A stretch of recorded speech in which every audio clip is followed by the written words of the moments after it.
ठीक है। आइंस्टीन को ऐसा विचार कहां से आया कि मास जो है वो एनर्जी में बदल सकता है और एनर्जी किस में बदल सकती है, मास में बदल सकती है। 1900 के आसपास का समय था, 1900 ईस्वी के आसपास का समय था और वैज्ञानिक बहुत उलझन में थे।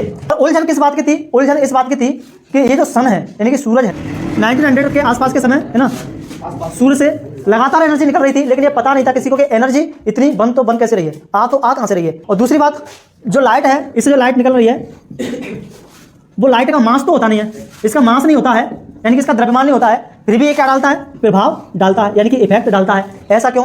ये भी एक साइंटिस्टों के पास क्वेश्चन था।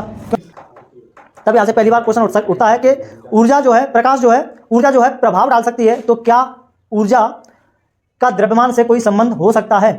तब आइंस्टीन ने बताया कि द्रव्यमान और ऊर्जा में संबंध होता है और उस संबंध को इस समीकरण के द्वारा क्या किया जाता है, दिया जाता है, जिसको अपन आइंस्टीन इक्वेशन बोलते हैं। ठीक है। आइंस्टीन जो था वो बहुत ही सोचने समझने वाला प्राणी था। आइंस्टीन का विचार क्या था? आइंस्टीन का विचार था कि ये एक डब्बा है ना, और डब्बे से क्या हो रहा है, प्रकाश बाहर निकल रहा है, यानी कि लाइट बाहर निकल रही है। ठीक है।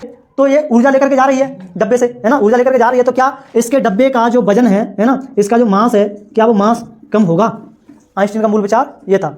गणना करने पर देखा कि जब ऊर्जा बाहर निकल रही है तो इस डब्बे के वजन में थोड़ी सी क्या आ रही है, कमी आ रही है, यानी कि जो ऊर्जा है उसका क्या होता है, मास होता है, यहीं से ये रिलेशन निकल के सामने आता है। द्रव्यमान में जो कमी हो रही है वही कमी किस में बदल रही है, ऊर्जा में बदल रही है।